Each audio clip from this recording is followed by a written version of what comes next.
What? Now we're just getting a title sequence? Ethel Briggs has been feeling restless recently.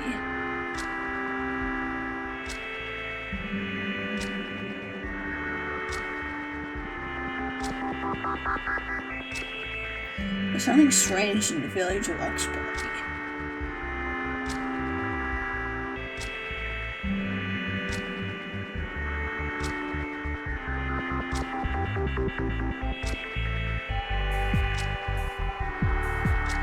The girl. We still have not found out what her name is. Hopefully next time. Something which wants to consume Ethel alive.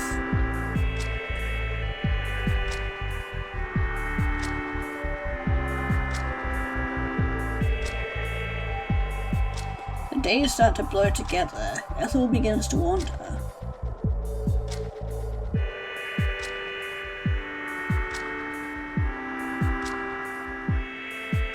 Why do I get the feeling those are spoilers? Would it be so bad to give in?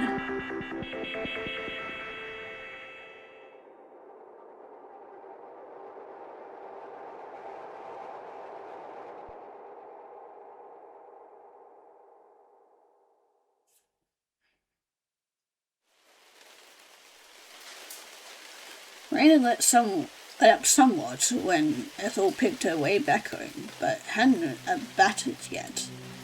Fine smattering of raindrops continued to fall from the upsetting sky, drumming disaffectedly against the foliage above and about her as Ethel trampled through the forest. The road was muddy and uneven, and Ethel had to take great care with every single step she took. One wrong move could easily spell a sprained ankle and muddy knees, bruised and bloodied palms. Yeah, I think those kind of things are the least of our worries now. Rain struck Ethel's scalp. It trickled down the nape of her neck, stuck her clothes to her skin and chilled her to the bone. By the time Ethel finally managed to make her way back home, more than half an hour late, she was sniffling. Ethel shed her shoes at the front door and shed her jacket not long after. Shirt, her skirt, and her socks all went from the moment she made her way to the bathroom, where she ran herself a bath. Then she sunk into the tub, sighing with relief that she submerged herself within the waiting water. Now, this must be a pretty spacious bath. Is that all? Ethel is a pretty small lady. If there was one positive to be caught in the rain, it was to take a nice, warm bath. It always felt better when chilled right down to the bone marrow. Ethel could feel the bath water restoring life anew to her icy body. It was refreshing, rejuvenating even, and she sighed in dazed relief from it. Ethel always believed as she curled herself up inside the tub that she was being reborn. Water was restorative, would help her shed her old skin, butterfly-like, so she could emerge from the bath as a brand new girl, more confident, conventionally pretty girl with smooth skin which had never known a spot and hair which wasn't quite so prone to tangling. Foreskin, rolled shell, lying like a deflated balloon in the bottom of the bathtub, grey and bloated and swollen from the soapy water. Ethel would deride it. Then she would discard it. God, Ethel wished she could step out of her own skin, if only for a few brief, glorious moments. But when she finally pulled the plug and stepped out of the tub, the rest of her body came with her, every last fold and every square centimeter of skin. Well, so much for that.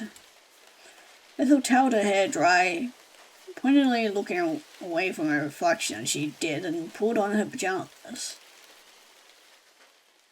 Then she retreated to her bedroom, which wasn't really hers, not anymore. It was Manny's. He'd made this room in his image. Ethel didn't like what she saw. A room which was obviously meant for a teenage boy, so much so she felt like an interloper. Manny was right. Manny might not have been there to chase her out of his room, but his disdain lingered. She didn't belong there. Feeling displaced and disoriented, she lay back on Manny's sheets and let her eyelids fall shut. Had the events of the night really happened? The girl truly kissed her? It was hard to say. Everything had unfolded with a subtle sense of surreality. The girl's voice light and irrelevant. Irreverent? Yeah. Enough to mirror the beating of a butterfly's wings. Now Ethel had put some time and some distance between herself and the girl. Found it even hard to believe what had happened. What reason would the girl have had to loiter about at St. Catherine's so very late at night? Didn't make any sense. It made even less sense that the girl had kissed her. Ethel had found it hard to come to terms with Clementine's affections, which... God, why can I not read today? Jesus Christ. When her ex-girlfriend had confessed to her, but she found it harder still to accept the girl's feelings. Clementine's septum had been pierced. She had dyed hair... Jesus Christ, okay. She had dyed her hair pink. She had kept her Tumblr blog longer after Tumblr stopped being cool, and in her childhood she had written fanfic about Sam Dean Winchester from... Oh god, she's into Winchester. God, I'm glad that thing fucking died. Jesus Christ. Oh, that was a time during Tumblr, wasn't it? Jesus Christ. Clementine hadn't been perfect. Clementine had been more than willing to admit that she wasn't perfect, and she has since disavowed the problematic fanfic she had crafted in her heady, uncomplicated teenage years.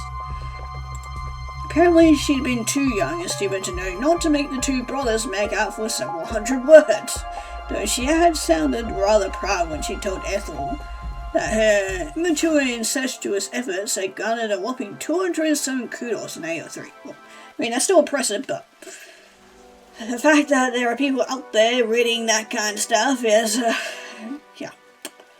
yeah, those were definitely different times. Now, Destiel, on the other hand, now we're talking. Had to wait nearly an entire 15 seasons for that to finally become canon.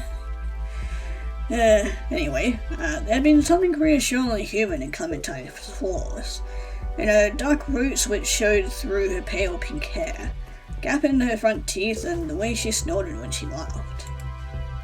Clementine had been brash and loud and brassy, and she had intimidated Ethel when she had first met her in the university's writing club. Ethel hadn't imagined that a cheerful, outgoing, interesting girl like that would ever care about her. But she had prepared to believe that Clementine was still an ordinary girl, like she was. A girl who was made of flesh and blood, who could only laugh and who could cry, and who could laugh at herself when talking about her old embarrassing fanfiction.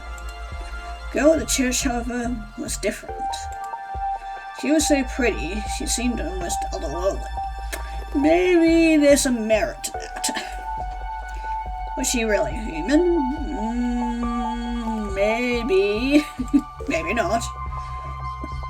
Maybe she was at some point, but then, Forrest kind of took her in and made her a mushroom girl. I mean, maybe she is on some type of mushrooms.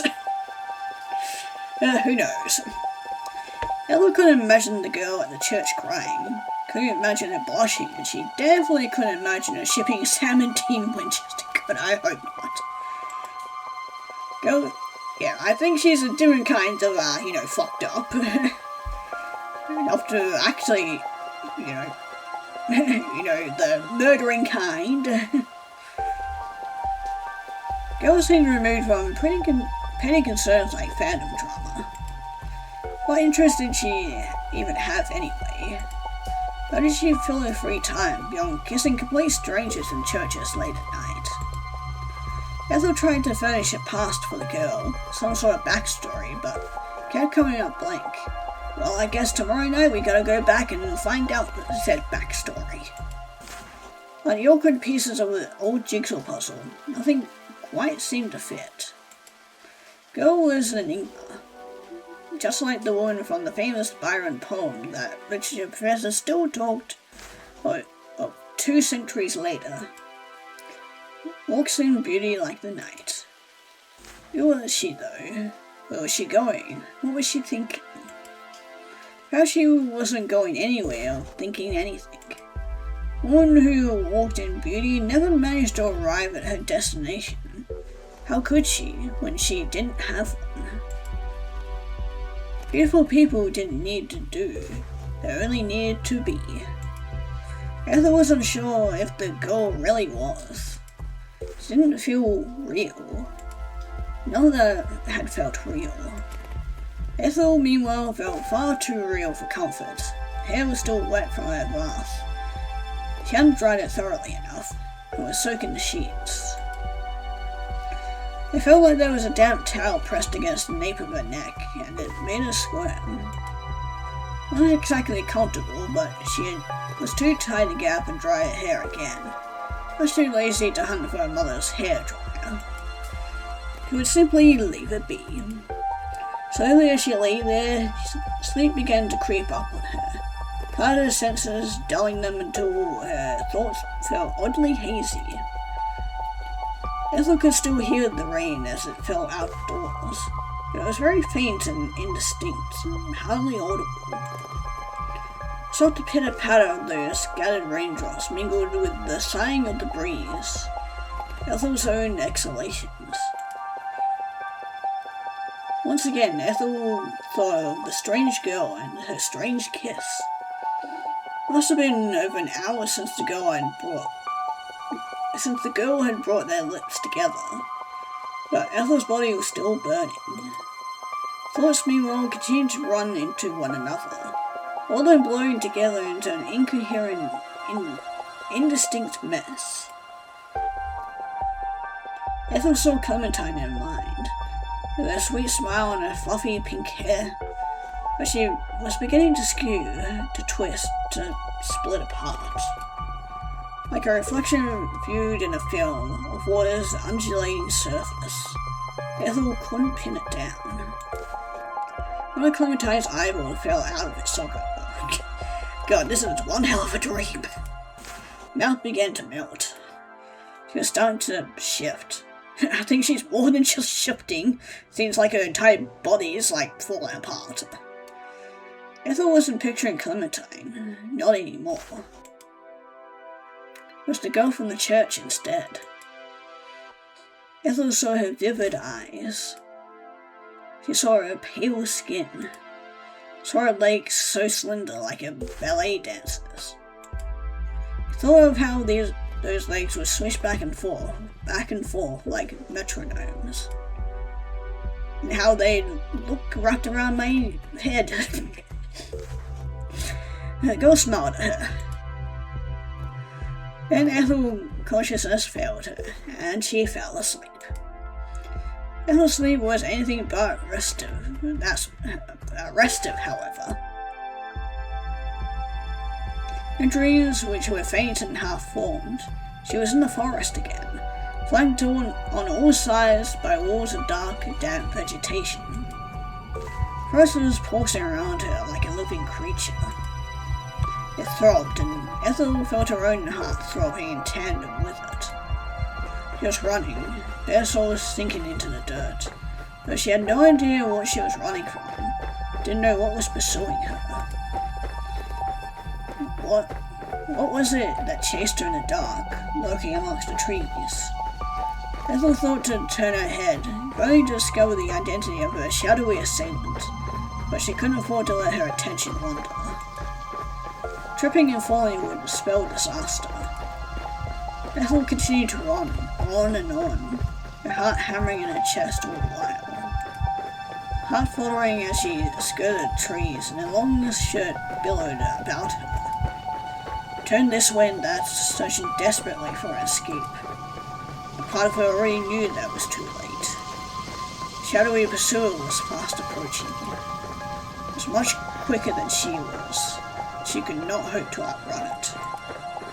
She could never outpace it. It would find her, and when it did, its lips would curl upwards in its corners, its teeth sharp as knife points, glinting in the moonlight.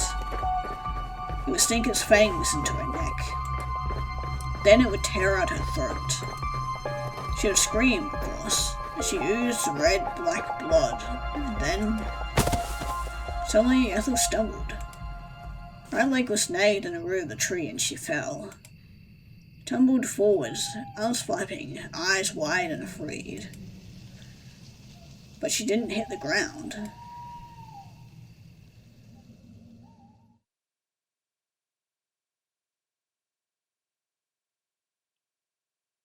Okay, well, good to know we're still at home. I thought it was going to turn out that, it was actually real and we were actually in the forest and we were like, fuck. Like, somehow she slept walking into the forest. Instead, she woke up, tangled amongst the sheets like a fish in a net, gasping for air. Face was uncomfortably flushed, despite it being another cold morning.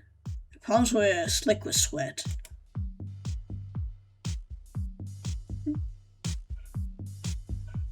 This is one hell of a beat.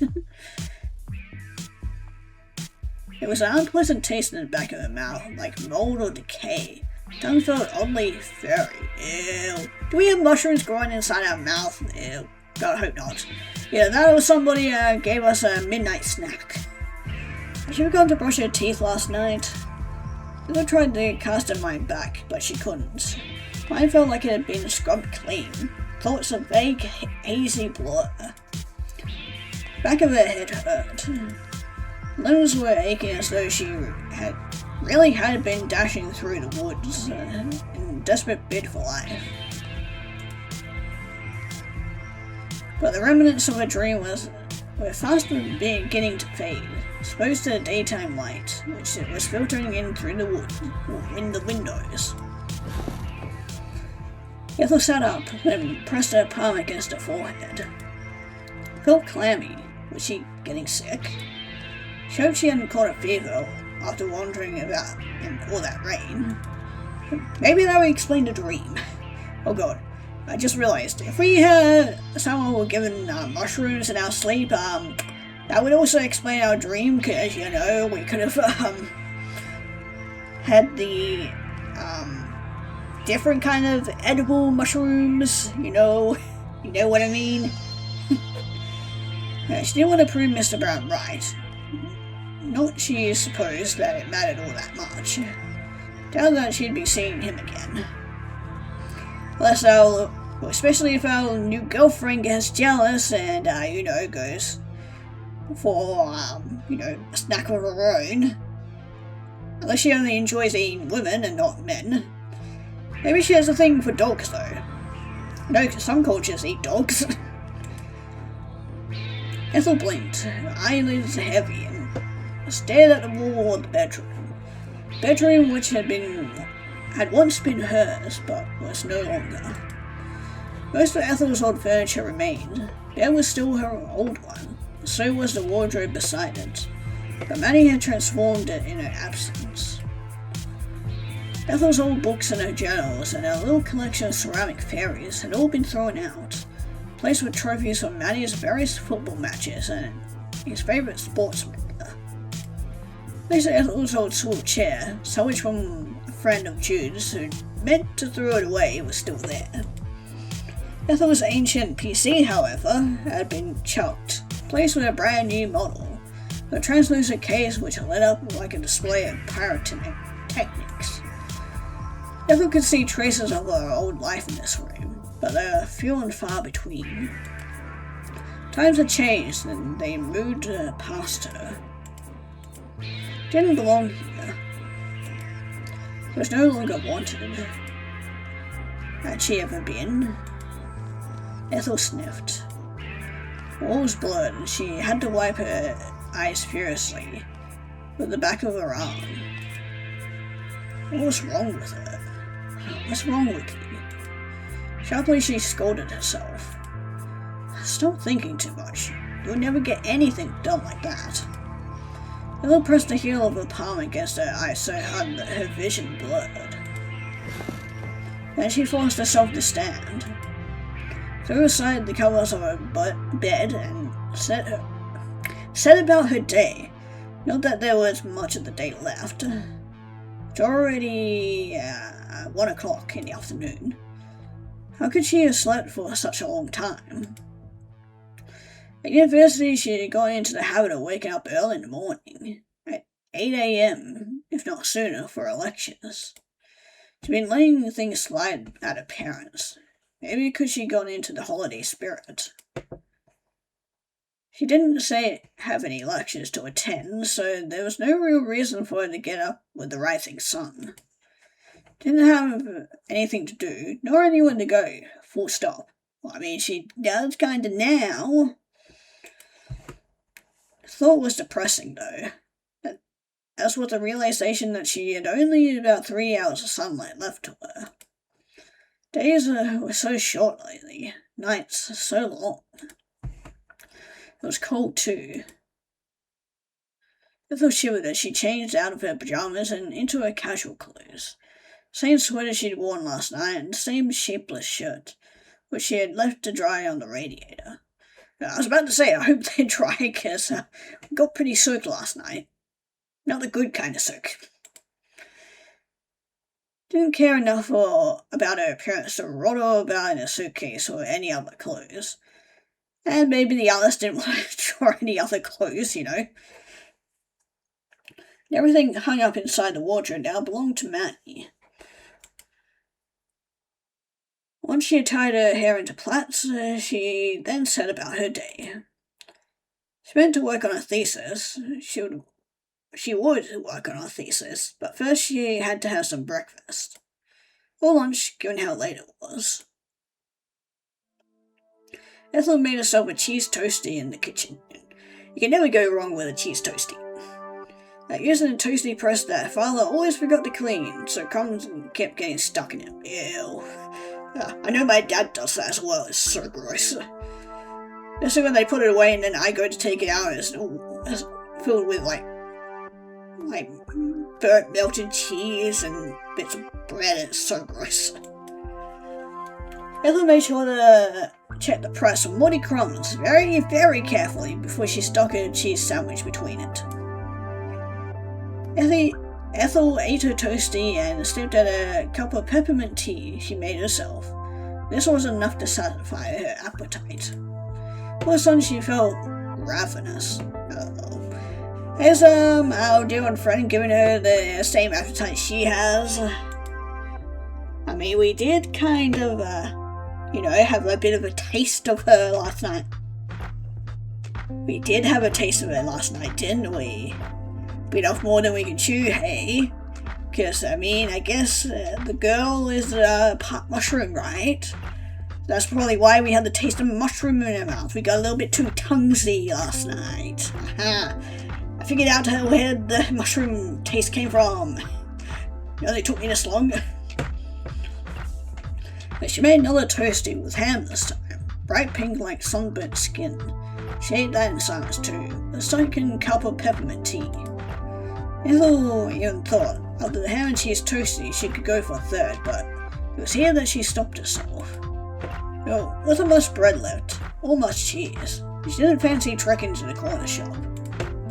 She wasn't in the mood for human interaction.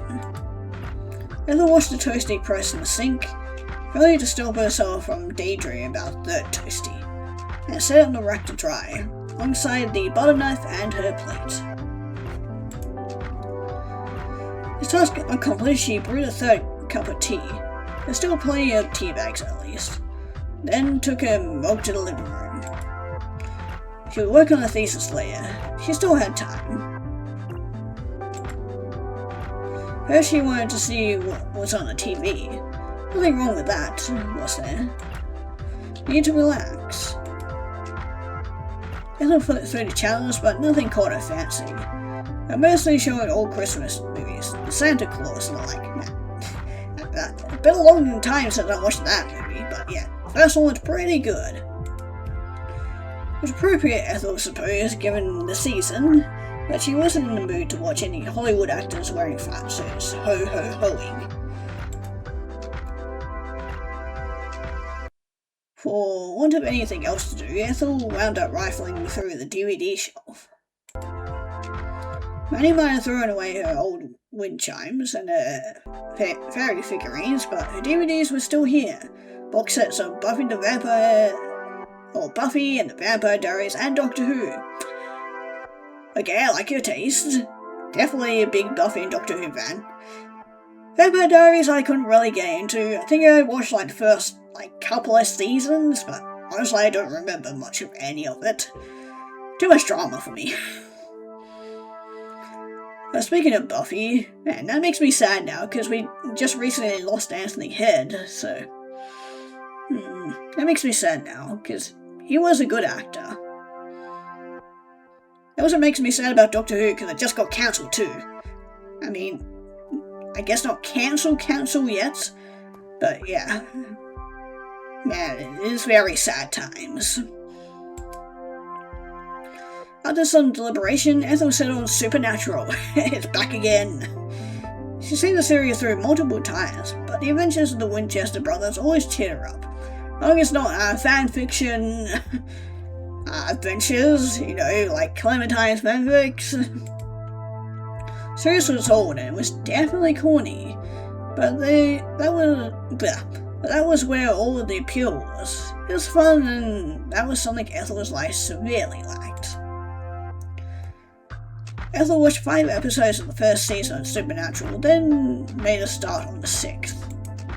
Paused at intervals to make herself fresh cups of tea, or to snaffle snacks from the kitchen. Then, before she knew it, the day had disappeared. I just realised the TV there's an actual drawing of this Winchester brothers. Oh my god, I love that so much. I guess they wanted an excuse to actually draw them. I don't blame them. Ethel checked her phone, it was already, what time is that? It would be 9 PM. Where had the time gone? Ethel gnawed royally at the end of her plate. At the end of her plate, as she weighed her options. It wasn't too late to make a solid thesis, she supposed.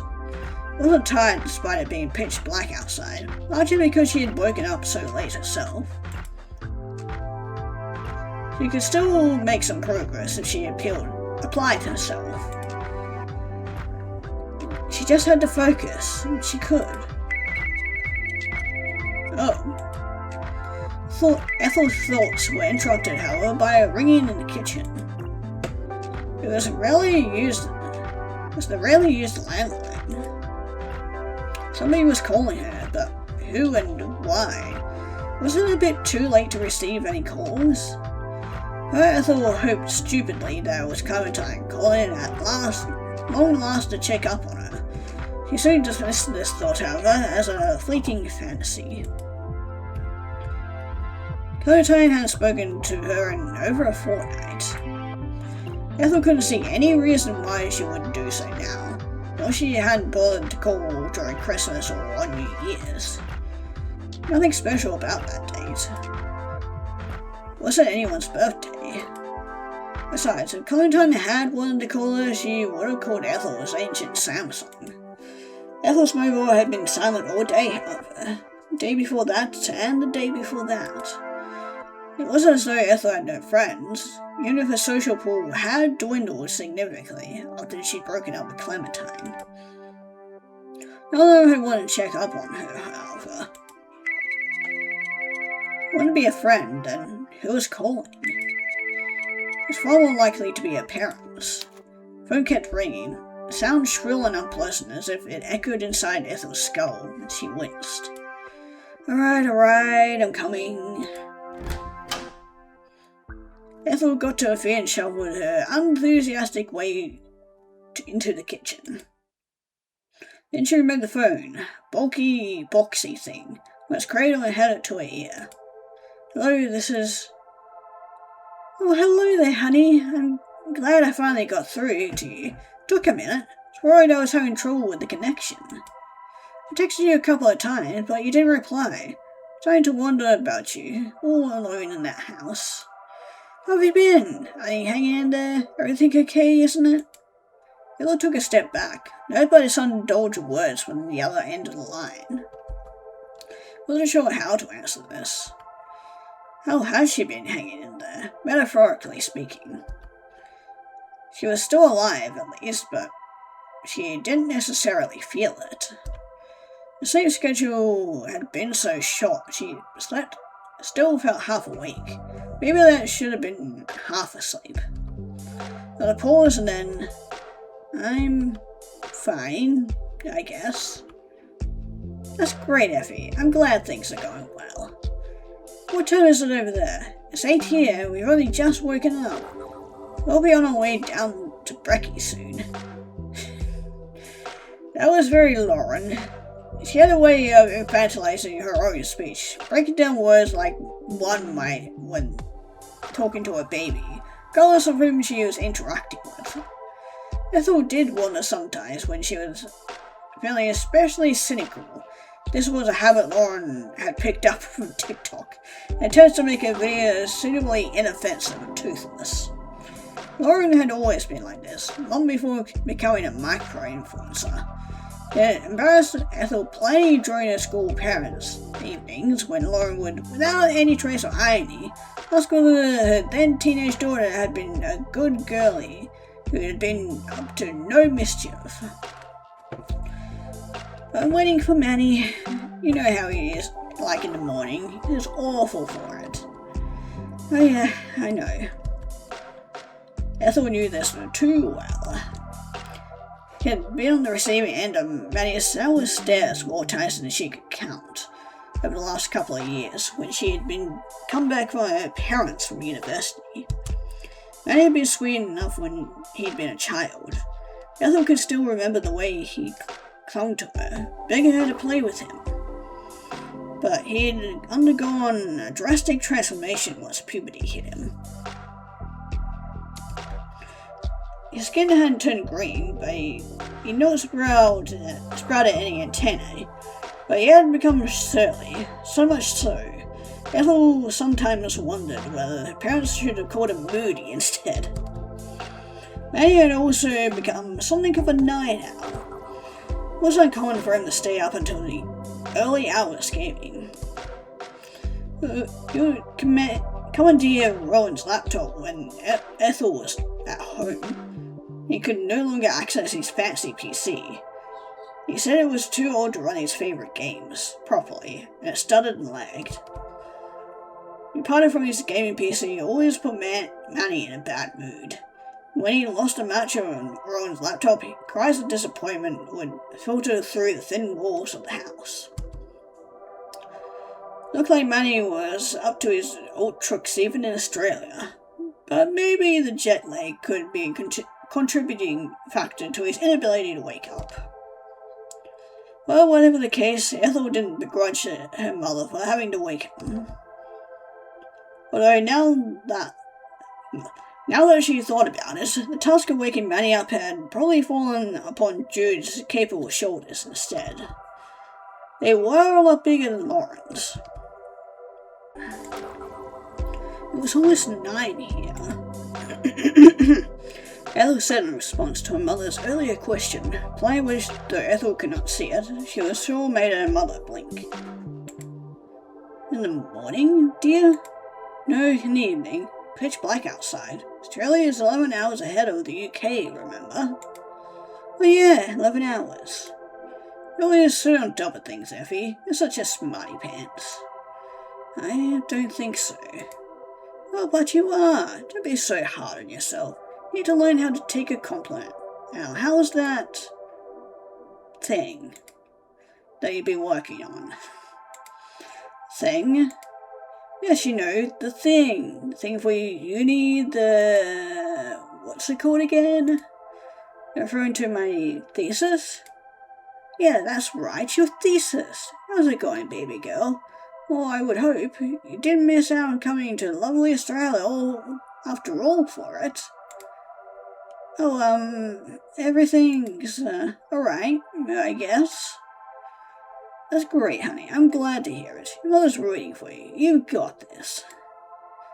Lauren might not have understood what Ethel was studying, but at least her support was genuine.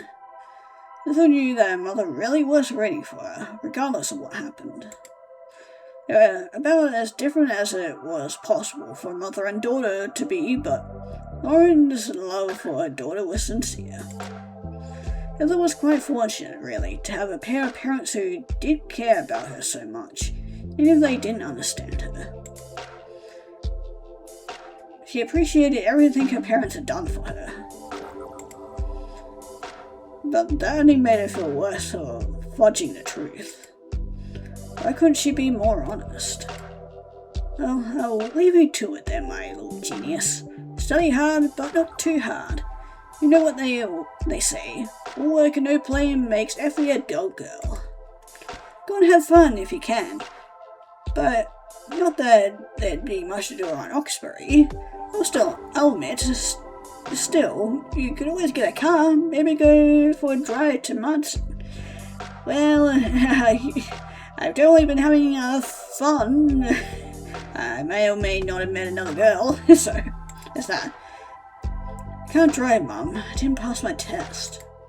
Oh yes, my mistake. Still, you're almost there. Even I can drive. I was hopeless at school. Miss Pike always said I was thicker than a brick wall, and she was probably right. You should be able to manage your driving test easy peasy. Clever clogs like you, there's nothing to it. Just don't kill anybody and you're golden. Thanks, so try keeping that in mind. Atta girl. Now, I must be off.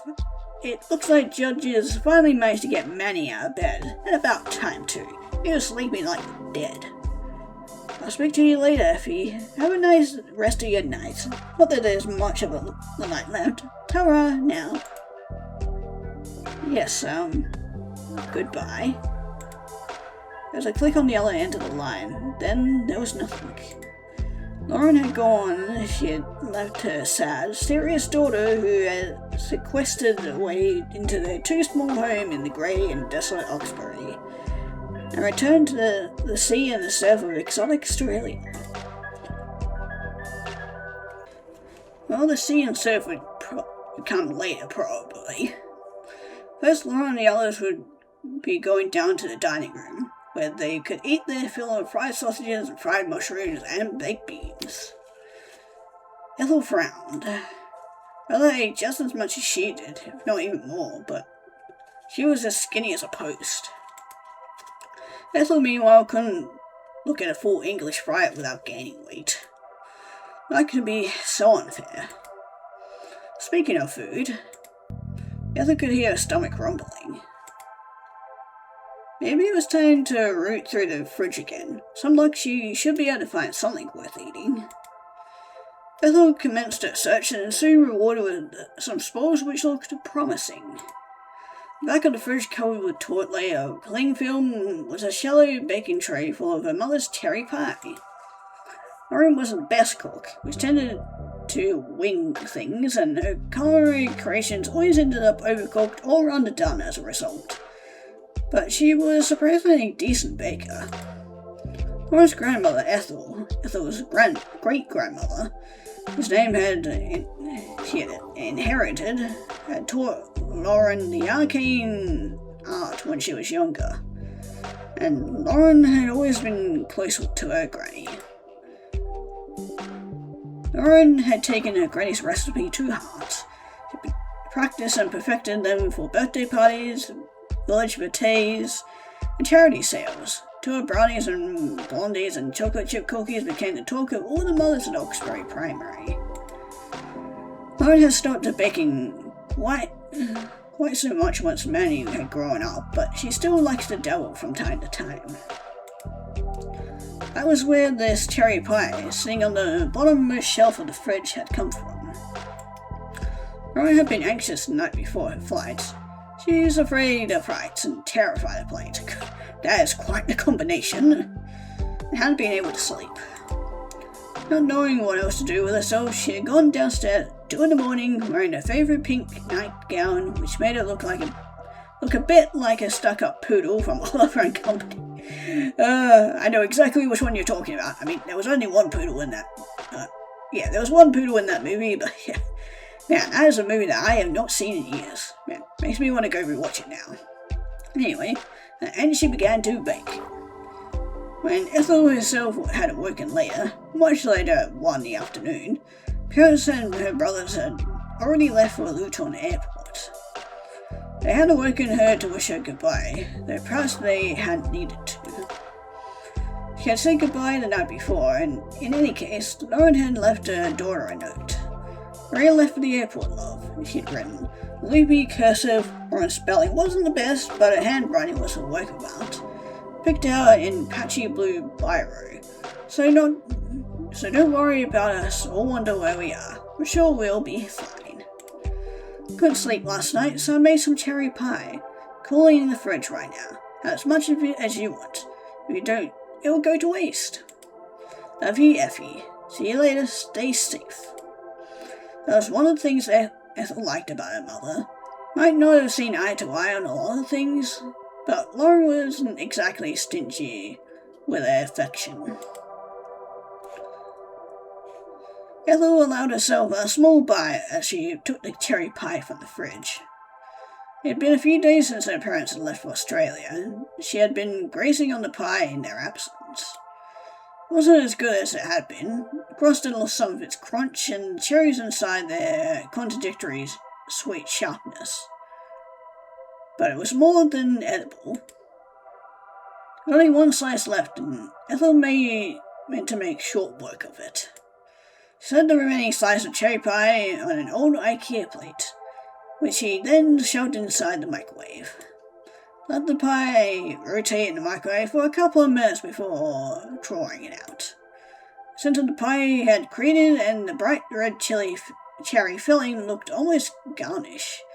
It was streaked across the plate, bright enough to be obscene. A darker piece of cherry mixed among the lighter, more inoffensive sauce looked unsurprisingly or unnervingly like blood clots. Yeah, there's one hell of a fucking description of this. I don't like. Now it's sworn on me on cherry pies. Not that I really ate them anyway. Ethel was reminded rather forcefully of the toilet bowl during a period. Ew. That just made it so much more worse. That's so gross. Ew. I did not need to fucking picture that. And her stomach turned.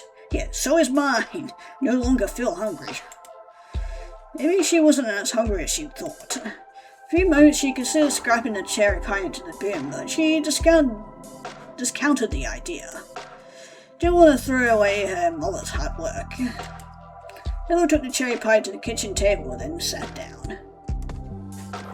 Began to eat, trying to force all the unfortunate associations with the lopsided pie on the plate and the toilet bowl to one side. This soon proved to be a difficult endeavour, especially when a strange musky taste spread across her tongue. Ethel's nose wrinkled. What was that? Just like Judith's compost heat and the garden smelt dirt and decay. Ethel sampled her mother's cherry pie numerous times in the past, even the less than perfect pies which had burned at the bottom, but never tasted quite like this. Ethel swallowed a mouthful of pie as best as she could, then she examined it. Looked normal at a cursory glance, but a quick excavation of its underside, with the tines of a fork, revealed something rather alarming. Across which encased the pie, once her uniform gold had endured a troubling transformation process. Pie crust was flecked with discolored patches, ghostly white, and more worryingly, a sickly lichened green. Ew. Got all moldy. Was that mold? Ethel's stomach, which had been felt uneasy ever since her awakening, lurched. Felt like she was going to be sick, but she didn't want to be. Just like some people felt faint at the sight of blood, Ethel couldn't stand the sight of vomit, a fact which hadn't made her very popular at Madeline Dawes' 6th birthday party. Madeline forced a multiplayer game overseen by Mother where the participants had to stuff as many marshmallows into their mouth without gagging. Oh yeah, the Chubby Bunny Challenge, man, that's another throwback.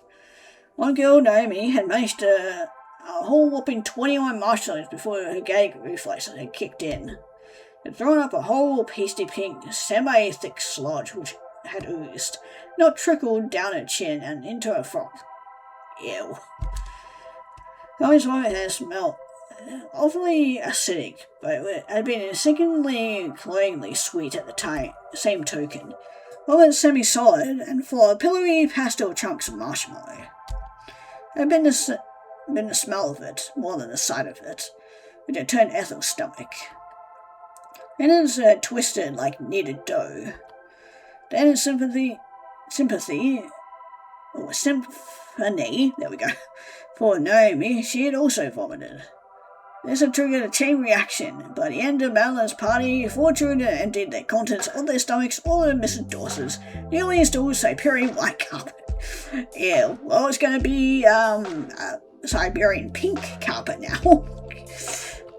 Ethel hadn't been invited to Madeline's house again, though Naomi had. Ethel had always found that unfair. Naomi had been the one who'd thrown her first, but maybe it didn't matter who'd done it first. It mattered that Ethel had, because she had only ever been there under duress. Pity invitation sent by Madeline's mother because she knew Ethel didn't have any real friends at Oxbury Primary. And after that day she found out why. It was pretty sad and fucking depressing. Madeline's mother had soon stopped hitting her after the great vomiting incident, however. Yeah, exactly what I was saying. Marie brought a fresh flush of shame at to Ethel's face.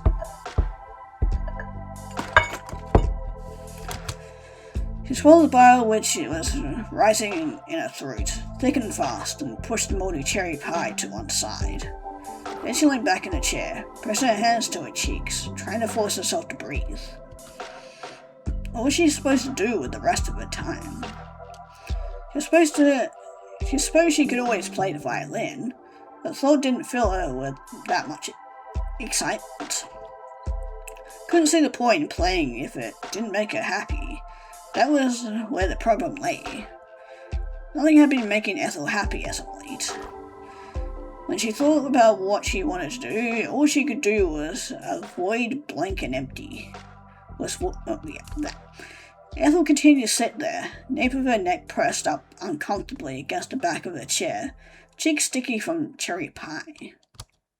She was sure, though she couldn't see herself, she must have looked like an awful mess. But the girl yesterday, the church, had been nice to her, nicer than she probably deserved. He called her pretty. Then she kissed her.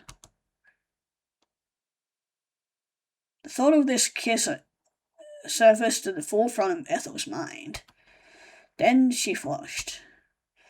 Maybe she would go and see the girl. It wasn't as though she had anything else to do. Ethel rose from the dining room table, then padded over to the front door. Once there, she put on her shoes, which were old and worn, like all of her clothes. The insides worn away from rubbing against Ethel's soles. They felt a little too snug around her feet. Perhaps she ought to buy a new pair, but Ethel endured it. Physical discomfort was a worthwhile trade-off for the reassuringly familiar fit of them. Dressed and ready to weather the grey outdoors, Ethel retrieved her father's torch from her toolbox once more, where it slumbered in the dark alongside his other tools. Screwdrivers, Allen keys, and other bits and pieces Ethel couldn't name. Now armed and feeling a little like a discount knife from an old fairy tale, Ethel then left the house. Yet now all she needs is a steed. Ethel closed the door behind her with a thud and fumbled with the keys for a few moments. She tried to jam them futilely into the lock, She realized she was trying to use the back door key instead. Ethel's face flushed at this folly, though there was nobody around to tease her for it. Didn't come home very often. She got simple things like this mixed up sometimes. After locking the door, she then set off into the night. Rickety gate fencing the family's house creaking beneath her fingertips, and she pushed it open. She hoped that she'd be able to make it into the woods uninterrupted, but... Oh hey, it's them again. Distinctive high-pitched sound of the dog's barking made her pause. Barking sounded awfully familiar. Was that? Yes, Bucky! Yes, it was. Ethel could see a small fluffy dog rounding the corner. One of such a diminutive stature, and with such floppy ears it looked a little like a toy brought to life. A red collar around its neck, bright and glossy like a glazed exterior of a candy apple, and a leash attached to its collar. The leash extended upwards into the gloom, and was wound about the fingers of the man whose height eclipsed the dog to a comic degree. The dog could only have been Sparky, while its owner was Mr. Brown. Ethel hung back, feeling shy and stupid, half hoping that Mr. Brown hadn't seen her. Didn't want to get involved in any conversations. Part of her hoped that, by sliding into the shadow, she might walk past her, but to her disappointment. Well, now this is a coincidence. Didn't expect I'd seen you twice, not 2 days running. Ethel wasn't slender or insubstantial enough to slink into the shadows, as she fancied the girl from the church could. All she could do was stand there, feeling foolish, as Mr. Brown approached her. Blinked and said, "Ethel, are you all right?" Ethel knew Mr. Brown was being nice, at least that was what he was attempting, but his niceness rankled. Why did people keep asking her that? Did she really look that miserable? "I'm fine. I just thought I'd go for a walk." "Another walk?" Brown raised his eyebrows, which were full and bushy. "Didn't you get your fill of exercise last night?" "No, well, I just wanted some fresh air." "Ah, yes, the air is very fresh around here. Nothing else. Makes a nice change from the city. So I say, like I'd never lived here for almost 30 years. You used to live in the city?" Ethel didn't mean to take an interest. Didn't want to carry this conversation out any longer than it had to, but she couldn't help herself. She had only ever seen Mr. Brown as a teacher, an authority figure who existed solely to tell her what to do and, often than not what not to do. She never thought about his past before. Why should she? She had been all that long ago that Ethel had been a child. I hadn't realized that other people actually had lives of their own, that the world didn't revolve solely around her, and her aching desire to be accepted by the cool girls in her class, who went horse riding, had sleepovers, and braided one another's hair.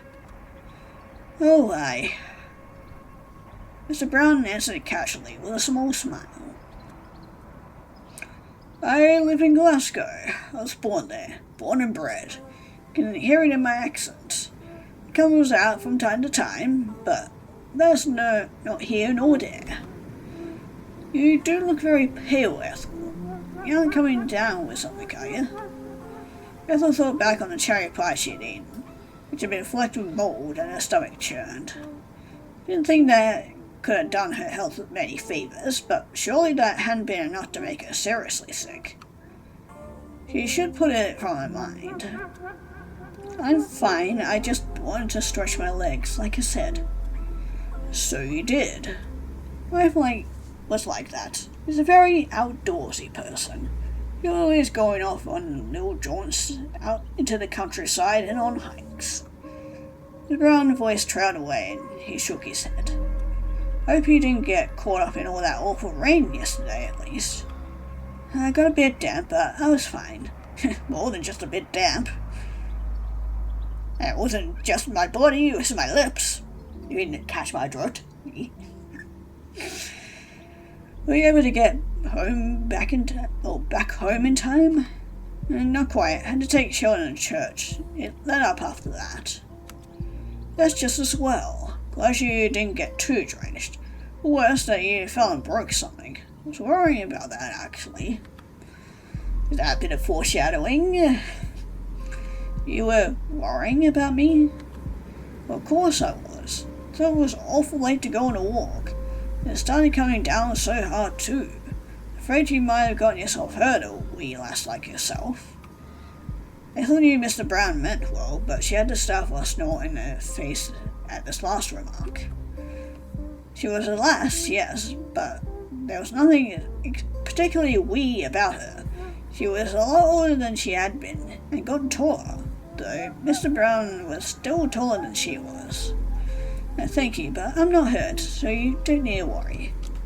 Yes, I can see that. I'm glad of it. Clear you know how to look after yourself. Yes, well, Ethel thought, I am 21, I'm not a child. I'll try to stop hectoring. I'm not your father. I'm not your teacher anymore, either. Not my place to fuss. It's just force of habit, I guess. But you went to the church last night, though. What? Oh, yes, I did. Is there a problem with that? Not really, no. It's just... The Brown shifted, adjusting his grip on Sparky's leash as she did. Dog yipped in response and nuzzled his nose against Mr. Brown's trouser. Mr. Brown smiled at this, his expression tender as he did. Yes, Sparky. We'll be on our way in a minute. It's just... Mr. Brown frowned. Then he sighed. Might be nothing, but I've heard some strange things about that church at night, it's all. Forrest too, come to think of it. Yeah, I think we met that, what was making these places strange. Strange things? Aye, that's right. Never seen anything myself. I don't go into the woods after dark, but some of my friends have been friends from the running club. They've said, well, it sounds a lot of silly superstitions, really. I don't know if I'd put too much stock in it, but they say there's been some odd goings-on by the church in the early hours. Such as... Oh, you know, it's the usual stuff.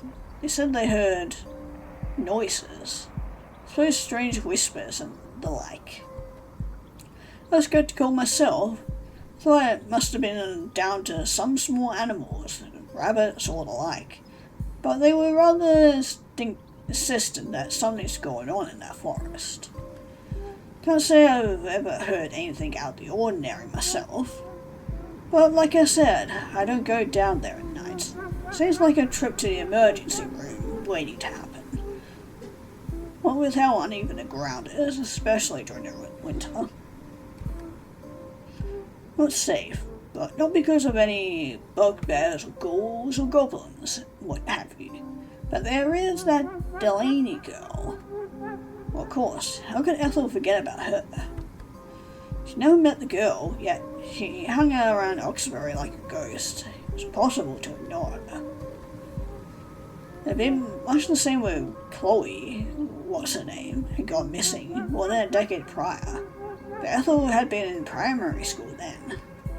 I hadn't really understood the significance of a teenage girl, only 14 or 15, sneaking out of her parents' home late at night, disappearing without a trace within the woods. Kinda like what we're doing right now. Well, Ethel said without trace, but more Chloe had been found than the nameless Miss Delaney. I had found one of her shoes almost 6 months after her disappearance, deep in the woods, half buried beneath the leaves. Kinda like Cinderella. Just a much more unhappier ending.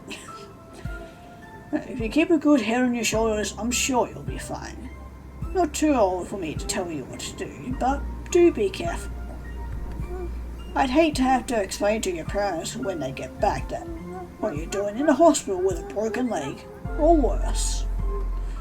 Mr. Brown's words were light, but Ethel rather got the feeling that there was more to his warnings than he was letting on.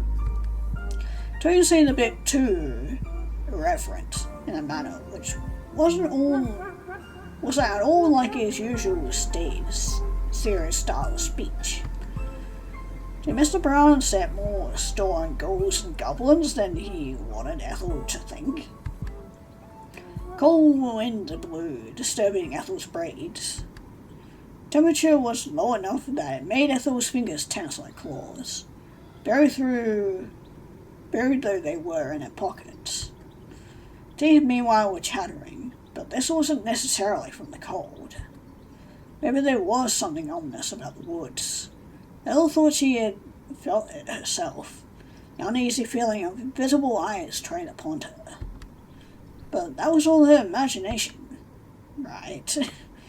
Wasn't anything dangerous lurking in the woods. Not really. Or was there?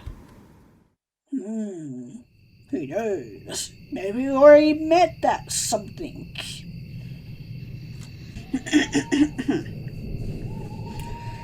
Ethel made slow progress as she walked through the woods, a passage impeded by how muddy and uneven the terrain was. It rained too much the night prior. The forest had suffered from it. I wouldn't say necessarily suffered. Rain is also a good thing. Makes all the plants grow and whatnot, so, you know. There was a cacophony of dun brown mud, loose leaves, and fallen foliage. Heavy rainfall had transformed the path through the forest into a veritable quagmire. Giggity giggity. That's all you can hear throughout the forest is quagmire. That's just a funny scene to think of. Anyway. Ethel didn't have any hiking boots. She didn't go outside often enough to justify it. She had been forced to settle for her trainers. Well, we're gonna have to get new trainers after this, or know how to wash them. The trainers were relatively sturdy, but the heels weren't particularly thick. They sunk into the mud with every single step she took. Ethel tried to go as carefully as she could, knew that she was clumsy and she didn't want to take a spill when the ground was so muddy, but she still stumbled on several occasions. During one particularly anxiety-inducing moment, a rifle caught in a tree root, and she nearly toppled into the dirt. Fortunately, the tree trunk from the aforementioned root had been attached to was immediately in the immediate vicinity, and Ethel was able to use it in order to steady herself. Really had been a close call. Ethel delved even deeper into the woods, trees sprouting up around her like pagan monuments. Typically, when Ethel went walking in the woods, she would hear the wind through the boughs of the trees and the nocturnal animals, moles and rabbits snuffling about in the underwood. Oxbury's forest never really slept, no matter how late the hour. There was always something to see, and if it was too dark to see, there was always something to hear. Ethel couldn't hear much of anything, however, as she traversed the forest, beyond the scorching sound of her own footsteps and her nervy inhalations. It was quiet, perhaps too quiet. There was something eerie about it. But maybe this too could be attributed to the rainfall. It had poured down rather a lot the night prior, so much so the leaves had still looked damp from it. Late night animals with their inquisitive snouts and their scrabbly claws must have been taking refuge, still, in case of another storm was brewing. Mr. Brown had said the weather looked clear enough tonight, but how were the animals to know that? It would make sense if they were being skittish. Trees eventually began to thin out. Soon Ethel emerged into the moonlight, clear where St. St. Catherine sat. The church didn't exactly loom out of the darkness. It wasn't grand enough for that, but it had a somber, reassuringly solid presence, regardless. Ethel didn't quite know how old the church was, but Rowan was something of a history buff, and he had told her about it once before. Rowan was a hands-on kind of person, unlike Manny, and he spent a lot of his free time going on rambles about Oxbury and the fields which surround it. Rowan did etchings of the graves, and he liked to take photos of them. All little grey longsing, whatever that word is, which were stained with lichen and crumbling, ever so gently around the edges. Parish council might have dissuaded teenagers from hanging out in the churchyard, fear they would desecrate the graves and leave cigarette butts strewn in their wake, but Rowan wasn't like that. At 17 years of age, he was one of the kindest, most conscientious teenage boys Ethel knew. Which wasn't saying much, given Rowan was one of the only teenage boys she knew, but still. If Rowan had been there, he would have told her when the church had been constructed down to the exact year. He could have told her about the history of the stained glass window, which Ethel had always thought a curious addition to such a humble church. Probably knew when the window had been installed and who it depicted. He probably could have told her the name of the glazier who made the damn thing. But Rowan wasn't here. He was in Australia, with Lauren and Jude and Manny. And though he shared these nuggets of information with Ethel once, she had already forgotten all of it. Ethel felt a brief flicker of guilt over her awful memory. What a callous big sister she was. But all thoughts of Rowan soon dissipated as soon as she stepped towards the church. Its wooden door was ajar. It was only ajar by a small crack, a hair's breadth, in fact, but it was enough to instill in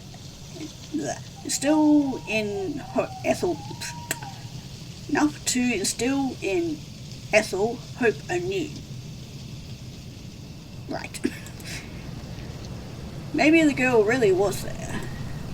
Was she waiting for her? Yeah, I think we just about pissed her off for making her wait. Ethel pushed the door open just a notch, then slipped inside the church. The sound of the old door creaking seemed uncomfortably loud, near total silence, and it rent the air quite clumsily. Okay, I don't like the creepy church bells. Ethel winced as she heard a slow, obnoxious creaking. It sounded like the malcontented rumblings of a mighty whale's stomach. She hadn't wanted to spoil the magic of the girl singing, but it was too late. The silence had been broken.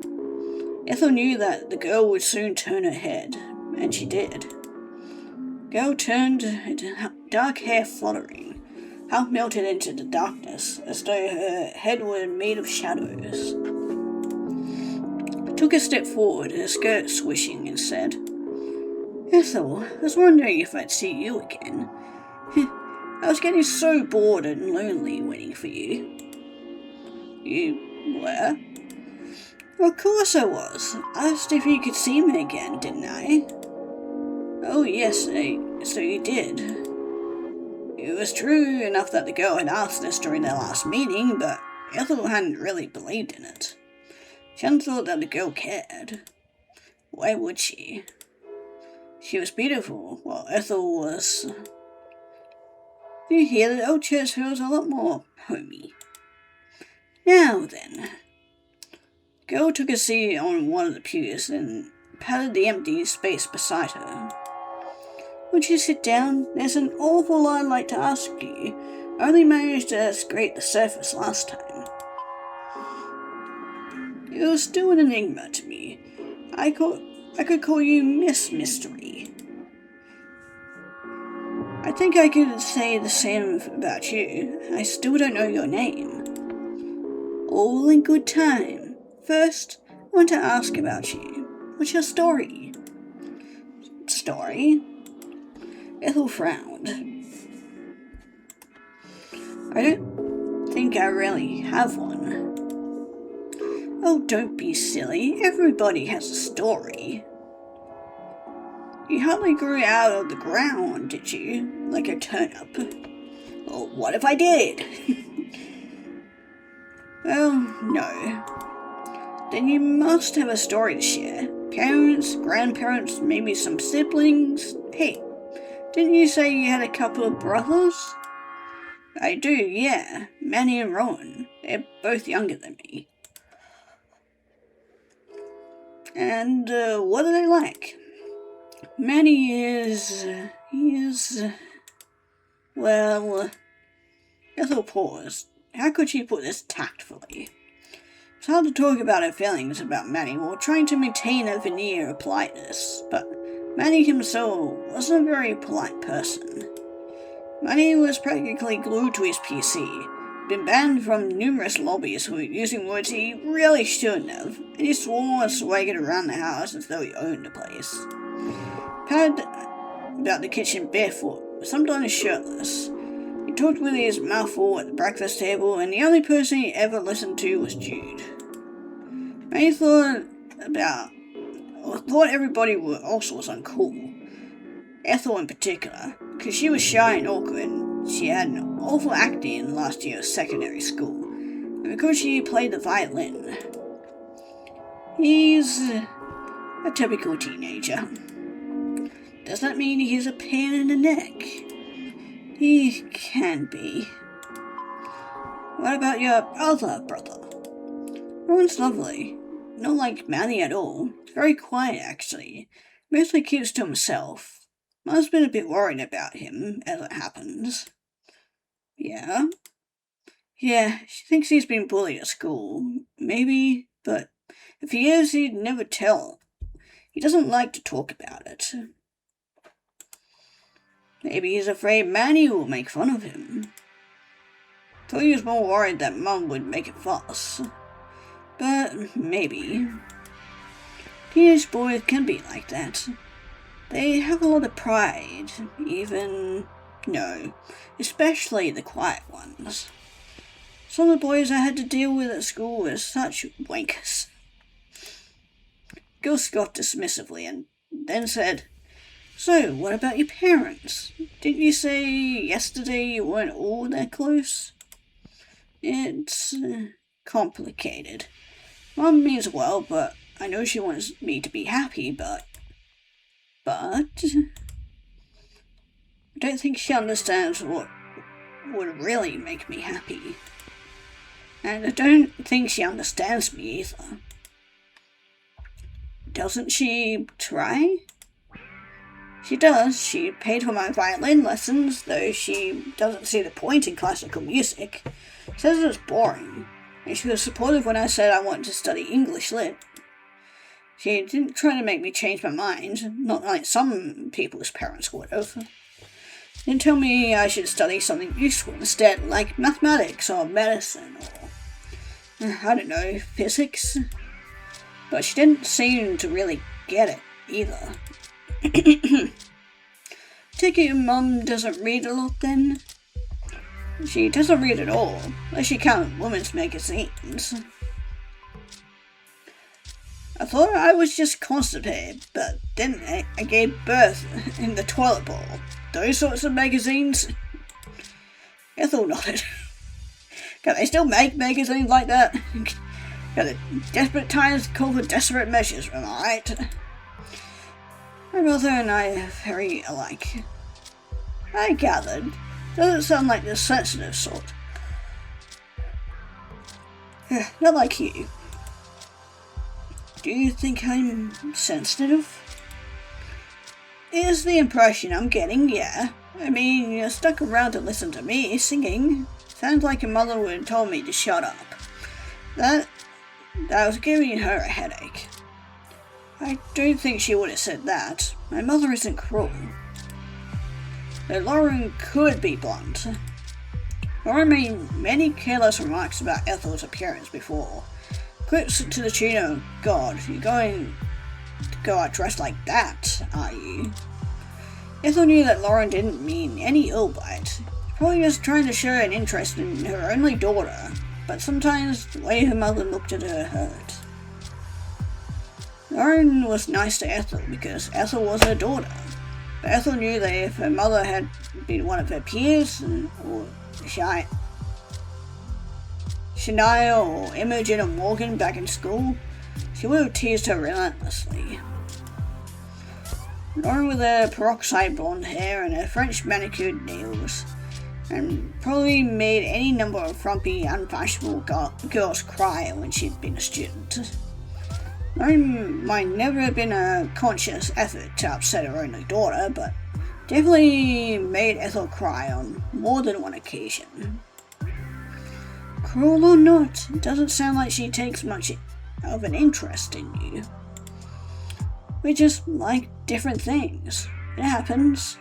Might be related, but that doesn't mean we have similar interests. And what is she into then?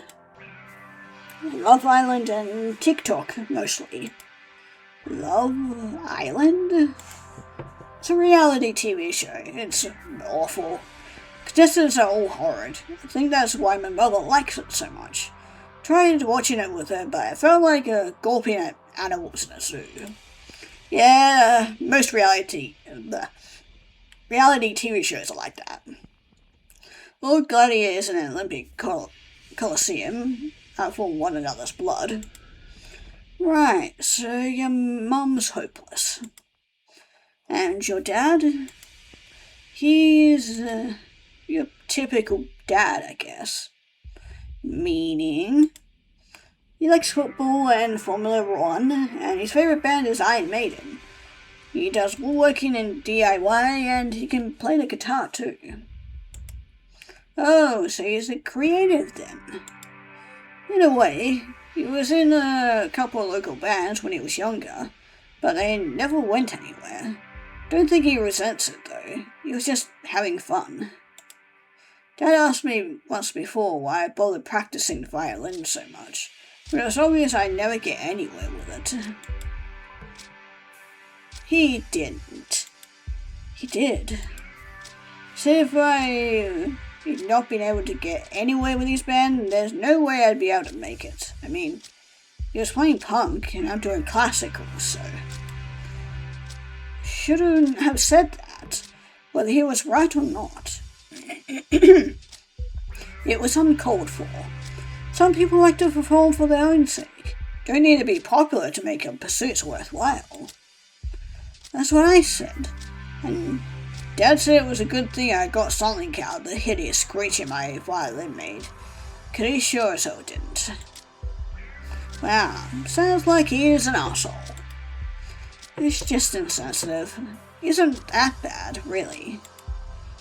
He was rude about your hobbies, your passions. I think that's plenty bad, especially coming from your father. Thought parents were supposed to support their children. There are lots of different parents in the world, and a lot of different children. Don't think I'm quite what either my father or my mother wanted. Yeah? Well, parents can't choose their kids, but kids can't choose their parents either. I doubt you would have been stuck with them if you could decide, would you? Well, Ethel thought of her real parents. Neatly groomed Lauren and the wannabe rocker Jude. Then she thought of the parents she imagined for herself while growing up. A sweet, sensitive couple who appreciate the arts and encouraged Ethel in her musical pursuits. Thought of the upbringing she could have had. A Parisian apartment which overlooked Avenue... whatever that word is, and sighed wistfully. I guess not. I thought as much. The folks sound rotten. They're not so bad. But it is nice being able to talk about my interests with somebody who seems to care. Well, of course I care. Why wouldn't I? Girl pouted, adopting the tempestuous tone of a Celtic warrior queen of centuries past. You're interesting. I'm not so sure about that. You might not be, but I am. And I wouldn't bother talking to you otherwise. I don't suffer fools gladly, you know. I don't like spending time with people who tire me, and you definitely don't do that. I enjoy listening to your stories. I enjoy listening to you. Goodness, I think I enjoy simply sitting with you, even without talking. The company is very soothing. Oh, I doubt that. You'd get bored of me eventually. When I'm with you. Gil grinned, cheeky grin which was less Celtic warrior queen and more Cockney Victorian chimney sweep. Never. I'm certain of that, and I'm sticking to it. Why do you look so unsure, though? Haven't people ever told you that you're interesting before? Not really. Well, people are stupid. You shouldn't pay any attention to what they think, or don't think, in this case, because it sounds like they have any similar thoughts rallying around in their thick skulls, or it doesn't sound. They're too empty-headed to realize something truly special when they see it. Ethel didn't reply. She was starting to feel too overwhelmed.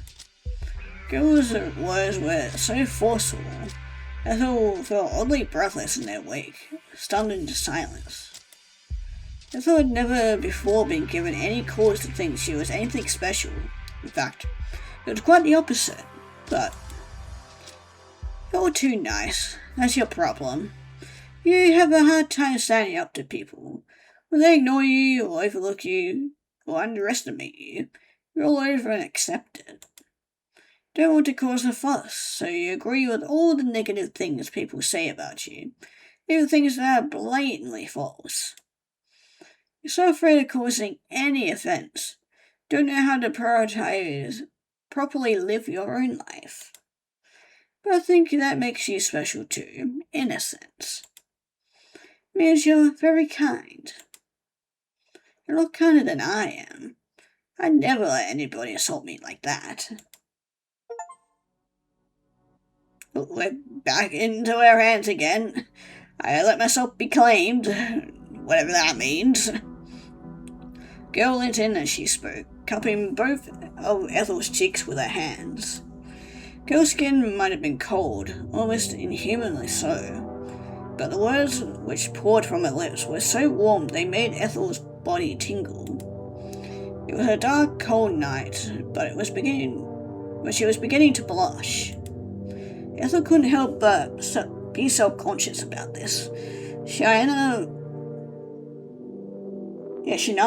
were there, she would have pounced on every single, even the smallest sign of weakness. But the girl didn't use it against Ethel. She wasn't trying to hurt her. Voice was even sweeter than honey, as she said. But maybe that's why we get along so well. You can make up for what I lack. Maybe I can make up for what you lack, too. What I lack? Gil nodded. You can't tell people what you want, then I'll have to do it for you. And what makes you think that you know what I want? Oh, I think I have a pretty good idea.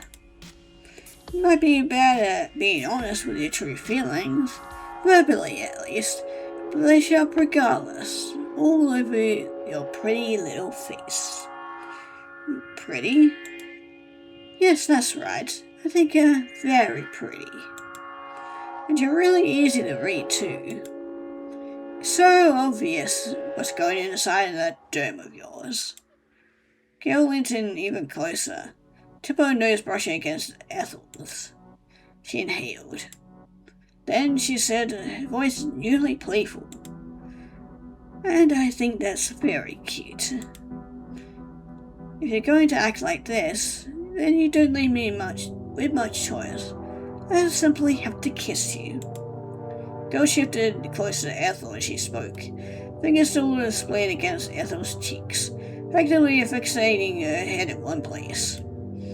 Girl must have been skinny, but her grip was surprisingly strong. Ethel could feel her fingertips digging into her skull with such intensity it hurt.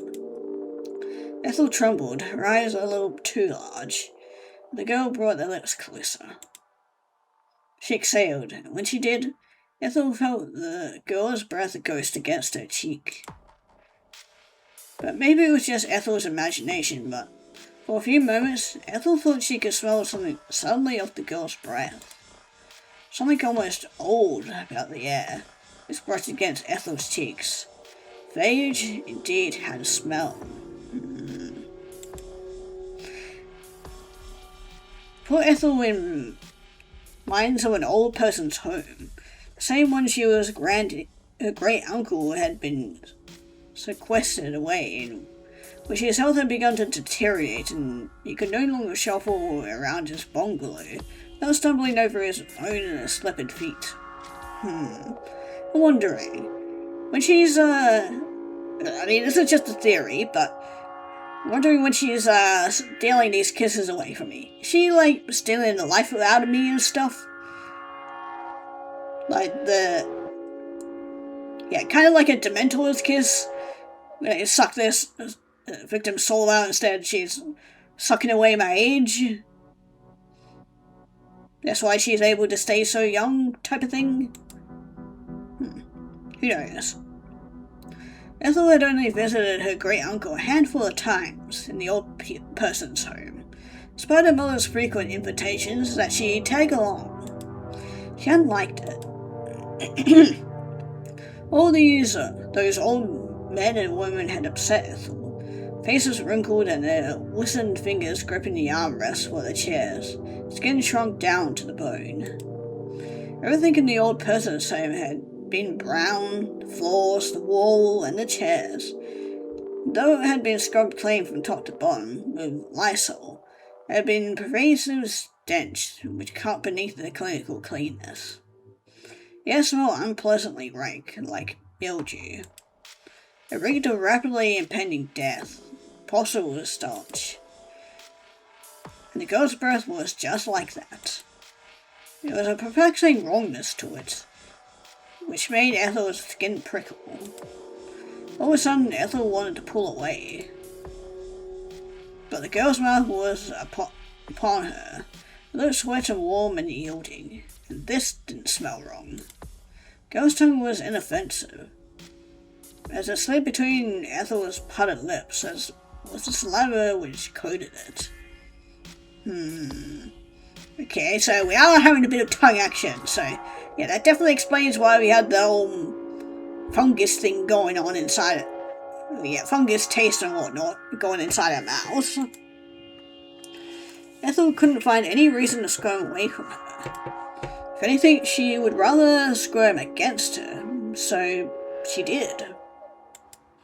Ethel felt the girl's tongue explode her mouth, slowly at first, but she moved more vigorously as the seconds elapsed, and Ethel made no attempt to push her away. Ethel felt as if her skin was sparkling with static electricity. Ethel had kissed the girl before, but this was nothing new. But she had never kissed her quite like this before. It was intense enough to leave her head reeling, intense enough to render her breathless. Speaking of her breath, Ethel soon realized she had been holding it. Lungs were burning. Was kissing supposed to hurt quite this much?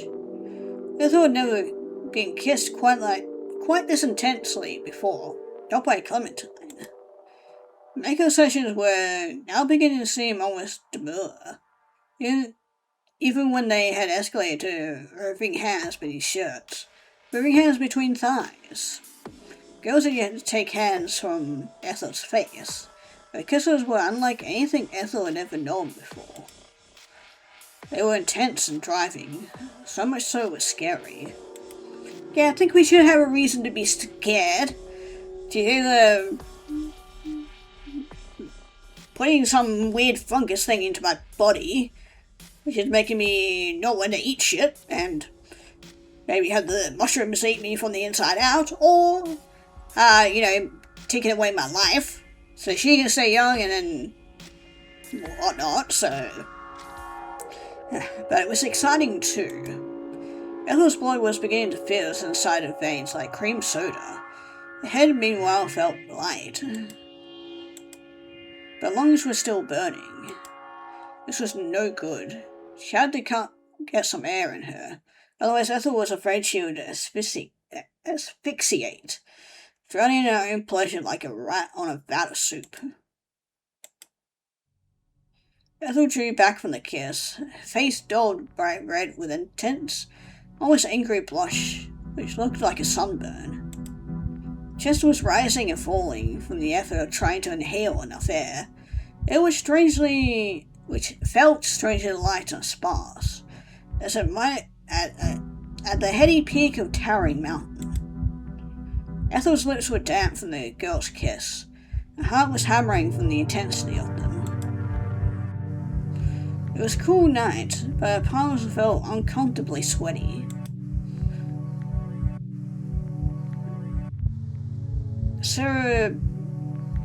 That word. Ethel tried to wipe her palms on her skirt. All the while she felt like a fool. Why was she so worked up about a kiss of all things? It was hardly at first, but she never felt anything like this before.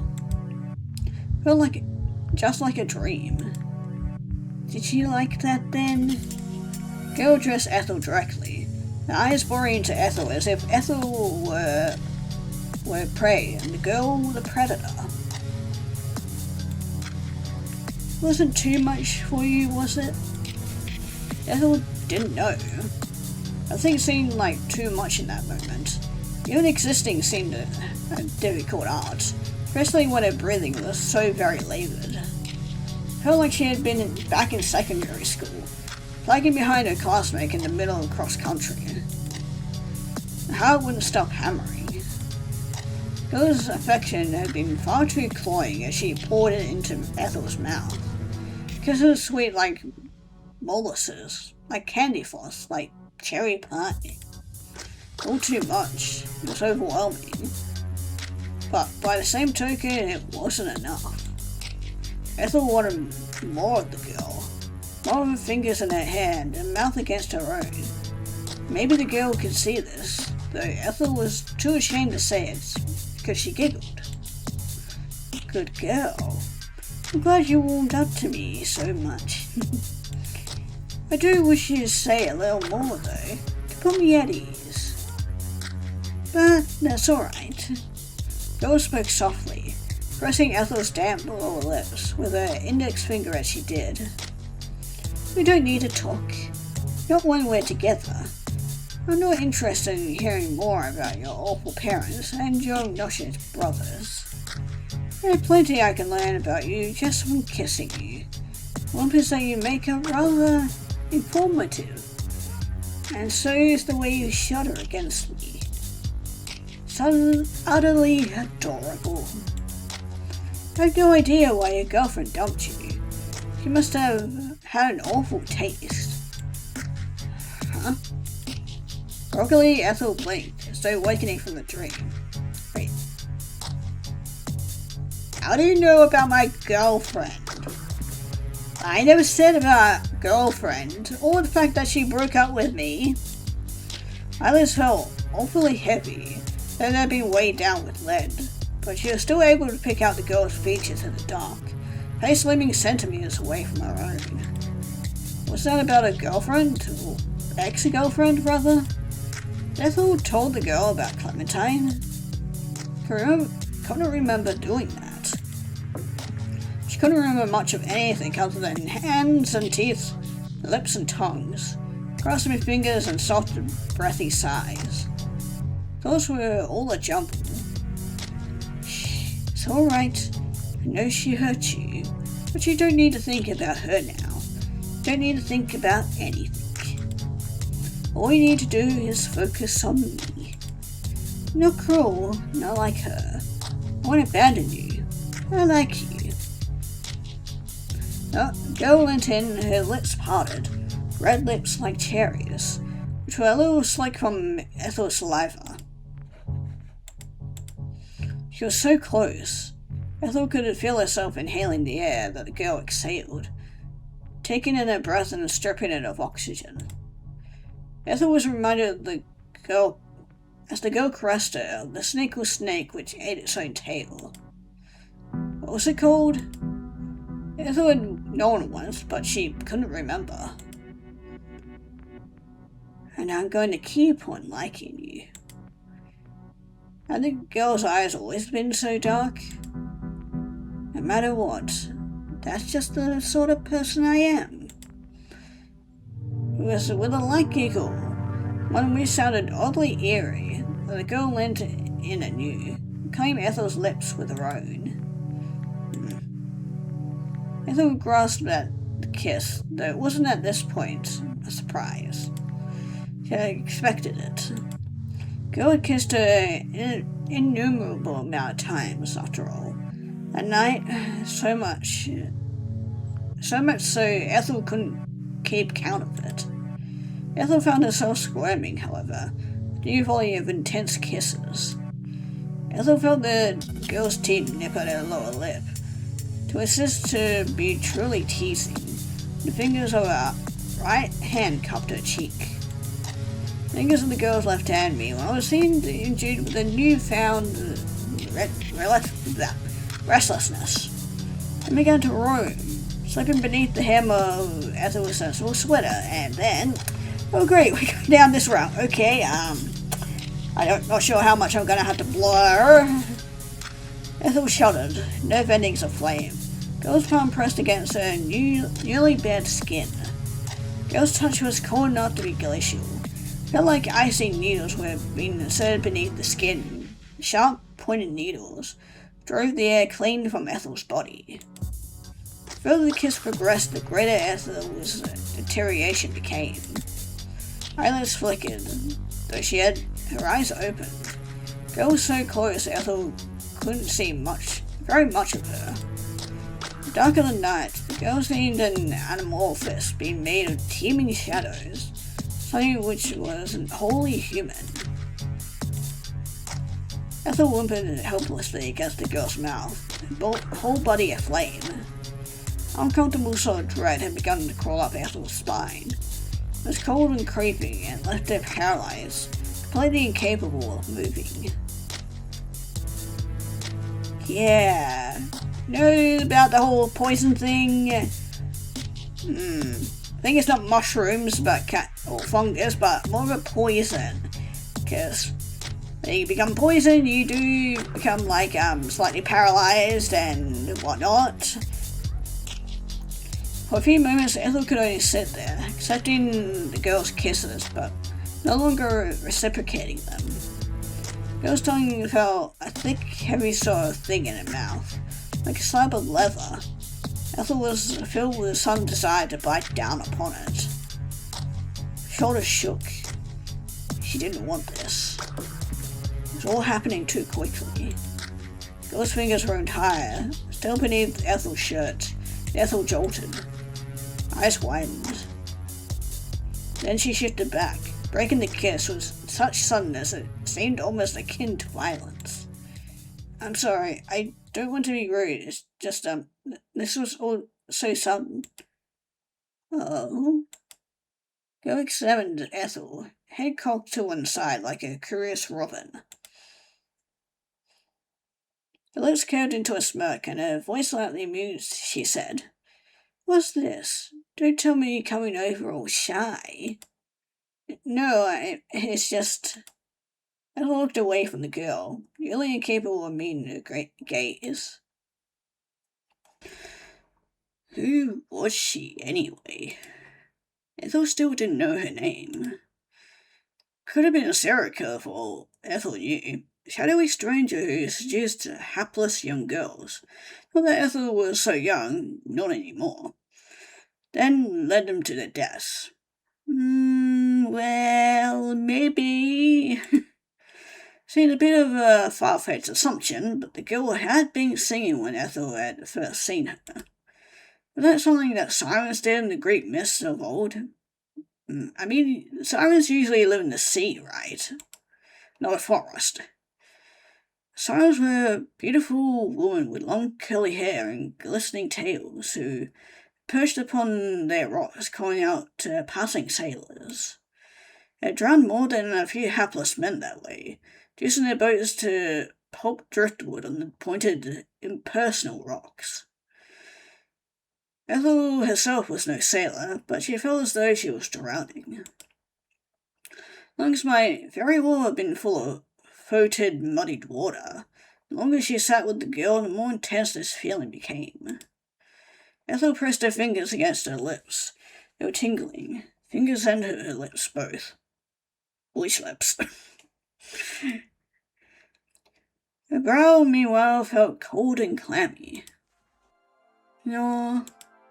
Girl evidently taking Ethel's silence as a tactful confession that yes, she was feeling shy, giggled. That's very cute. You keep saying that, but am I really cute? Of course, you've got to be a little bit cute, else I wouldn't like kissing you so much. In fact, I'm become quite taken to you. Yeah, we can tell. It's a bit of a shame you decided to cut a little rendezvous short. Rendezvous? Was that how the girl wanted to term it? How delightfully European. Almost made what they had done before. Girl's tongue showed inside Ethel's mouth. Seemed cultured. I mean, it is called a French kiss for a reason. But it's alright. I wouldn't want to push you. Not too much, at least. So I'll play nice for now. Don't demand too much from you, although... Girl's smile widened until, modulated by the shadows, it looked uncanny. If you care for me at least... let's say 1/5 as much as I care for you, you shouldn't play games with my poor heart. Or end up being like the other girls that disappeared, eh?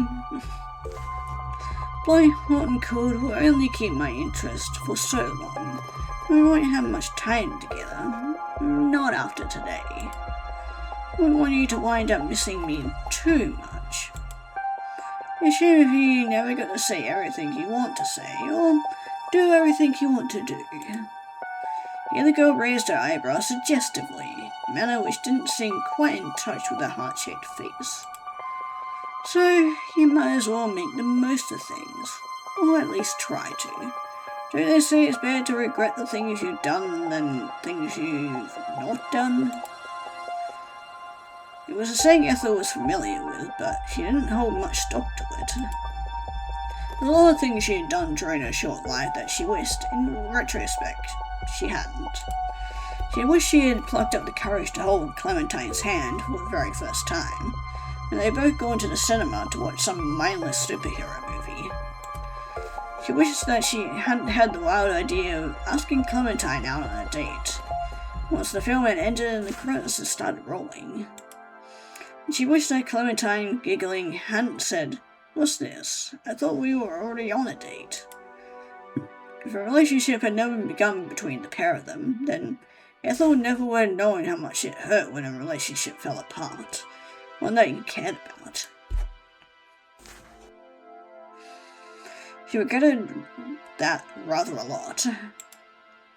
Sometimes Ethel wished she could scrub her mind clean of their entire relationship.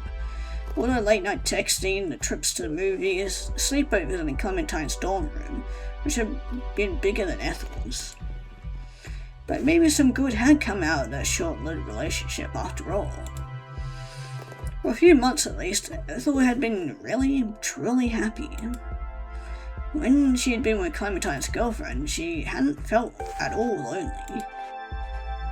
This loneliness had returned full force, however, once everything had come to an end. What was done was done. There was no sense dwelling on it. For the present, she existed in the here and now, a pew in the Oxbury's church with the girl, and that was good enough for her. In any case, the girl had said something rather strange. What do you mean we won't have much time left to spend together?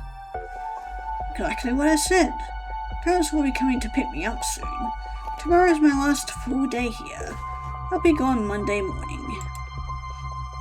Oh.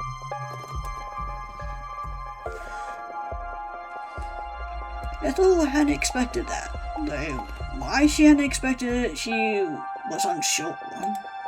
Girl had told her earlier, hadn't she, that she was staying in Oxbury indefinitely.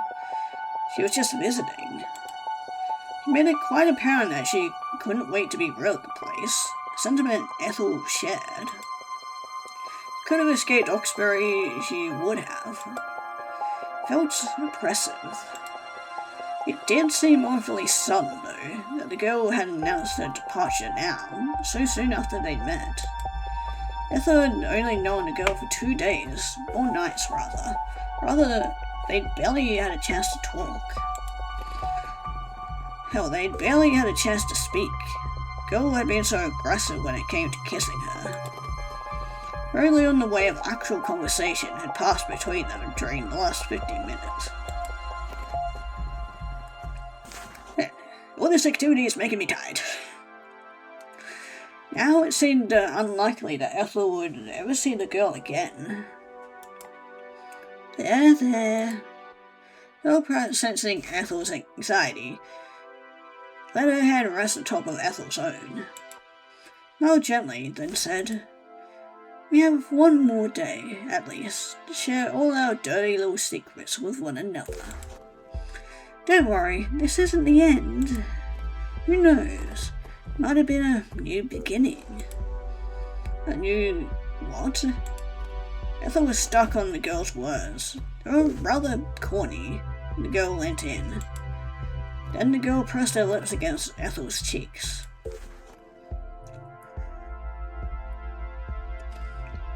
The kiss was a fleeting one, but magnitude less intense than those she had previously bestowed upon her partner, but Ethel still blushed. Simply couldn't help herself, not around the girl. She was hopeless. "I don't mind giving you my phone number, or my address. Heck, I'd even give you my national insurance number if you wanted it." "Oh, I don't think you need to go quite that far." "I thought not. Still, I want to show you how serious I'm being about this. I'm serious about us." Us? Was there an us? That was news to Ethel. But you have to make an effort too, alright? If you want to keep seeing me, then I need to test your resolve. Like a quest for a fairy tale, you know. Not that I'm sadistic as the princesses from those. I won't have you scouring the ends of the earth for golden apples or slaying any dragons. Ah, damn, there goes my luck. What I want is much more manageable. Just need to come to the church and see me tomorrow night, like you usually do. Do you think you can manage that? Do say that you will. I hate for things to end like this. Girl looked at Ethel, her gaze poignant and her lips pursed. As Ethel stared at the girl's pretty face, she found herself incapable of looking away. She was spellbound. Thoughts of the girl were Ethel's constant companion as she navigated the forest's twisting paths. She emerged from the thickest of trees which surrounded her. These thoughts percolated inside her skull as she went her way through Oxbury Street, till she returned to a nondescript lane where her parents' house was situated. Ethel thought of the girl as her fingers fumbled for the keys, and she thought of the girl as she pushed the front door inwards with a click. Followed her, but she bent to unlace her shoes, and as she ascended the stairs with a series of heavy, lumbering footfalls, she thought of the girl as she drew a bath. Ethel had always liked having baths, but it was nice to be able to fill the tub so late at night, without having to worry about waking her parents. Now she submerged herself, nymph-like, in warm water. Ethel had run the hot water on purpose. Liked her baths to be scalding, hot enough that the sensitive skin on her soles began to prune, and her face turned pink. She could feel it permeating her pores. Curled inside the tub like a newborn, shivering as the ceramic pressed against her skin. Hot water was soothing. It was the sound of the water as it rippled around her. But though she was now far away from the forest, and from the church which dwelt within it, Ethel thought had yet to stray from the girl. She thought of her, turning her visage over and over her head as a child might play with petals on a beach. The girl had overtaken her thoughts entirely. It seemed, in fact, to have permeated through Ethel's skin, into the core of her very being. Ethel's bones ached for the girl, and so did her muscles. Ethel's thoughts were becoming vague, side effect of bathwater, which she might have run a bit too hot after all. Steam was rising from the undulating surface of the water, misted over the bathroom mirror and the silvery taps at the end of the tub. Ethel's flushed cheeks were starting to prickle with moisture. She blinked, a pearly bead of sweat was dislodged from her left eyelid. Slowly it trickled down her nose and Ethel brushed it away. Ethel's body felt as though it was burning. This wasn't wholly the fault of the water. It was an external thing, sloshing against her thighs and her stomach and the curve of her back. It seemed to be inside her too. Uh-oh. This is not a good sign, is it? Yeah, it must have been, all the tongue fucking we did. It had infiltrated her. Her thoughts of the girl, her lithe, lean body and her dark hair, so overwhelming, almost intimidating. Like the particularly sadistic parasites which infested insects, had them climb to conspicuous places so they could be consumed by predators. Ethel too felt her body moving. She was hardly conscious of what she was doing. Very late at night, and she was tired. And the bathwater was so warm, and her hands shifted. Okay, I might need to blow some stuff now. Ethel's left hand found one of her breasts, a full curve of supple flesh which was damp from the bathwater. Ethel had never liked her breasts very much. In fact, she had in fact considered them a constant source of shame ever since she had been a young girl. They had swollen much more quickly than the rest of her female classmates, even when she was in primary school. Yeah, sometimes you can develop breasts early. Happened to me. I started getting boobs at 8. Lauren had taken her bra shopping when she was only 9 years old. Oh, like literally a year older than me. Much to Ethel's chagrin, the other girls at her age, the Shanias and the Images and the Morgans of the world, had still been playing hopscotch in the playground and tying one another's hair in uneven pigtails. Ethel, meanwhile, had to go bra shopping with her mother. She was the first in her class to wear a bra, and she felt like it marked her. The ugly beige plush harness that made her stand out when she tried to change for PE class among the other girls. Shania and Morgan had both giggled when they had seen Ethel's bra. Also, as though it was something shameful, though they themselves could never need to wear a bra one day. There had been nothing new for Ethel, however. Even at the tender age of 9, there was some change. Ethel had been tragically accustomed to the teasing from her other classmates. She hadn't been prepared for the boys to go hang up on her too, however. There had been one boy in particular, Aiden Yates, who had found Ethel's new bra supreme supremely fascinating. She sat behind Ethel in class, and soon taking a twang in the elastic on the back of her bra beneath her familiar yellow and white cheek school dress, Band snapped against Ethel's skin.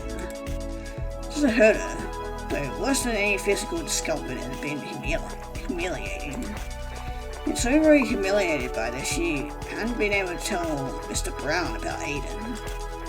Wouldn't want to draw even more attention to her bra, or to her breasts, which he had despised.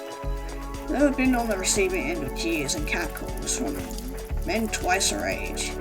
The street before she had been in double digits. It had been a miserable experience, one which had made her resent her body. Even now, when Ethel had grown, the rest of her body had filled out to the degree she no longer looked as horribly disproportionate as she had as a child. Still, Ethel still loathed her breasts. She would have clawed them from her body like lumps of clay, lumps of dough. Ethel couldn't do that, however.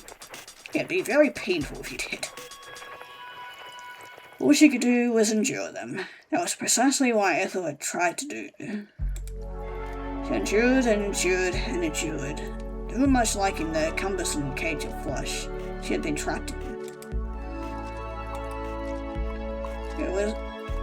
But it wasn't resentment that prompted Ethel to massage her breasts now, rolling them between the pads of her palm, pinching her nipples between her fingertips. Actions were not those of a woman who wanted to surgically remove the bags of fat which swayed on her chest. They were reverent instead, almost worshipful. Okay, now we're starting with the... Okay, yeah, Okay, yeah, we're gonna skip past all this before. She's touching her nips. Ethel wasn't asexual, or at least she didn't think she was, but she never enjoyed masturbating very much. Well, you're doing it now. Which is completely fine, by the way. If you're asexual, you can still feel arousal, and that's completely fine and completely valid, okay? She had the urge to touch herself, but the urge was a fleeting one. When it did come, she didn't like to linger upon it. Didn't like to indulge. Her reservation stemmed in part because she didn't like to look at herself naked. Yeah, honestly, I feel that one. She thought she looked hideous. Maybe she didn't think that her body deserved pleasure. Might have been why she always denied herself. Sheer size of her breasts, however, which were too large to cup in her hands, didn't seem to matter very much in the moment. And she's on the moon,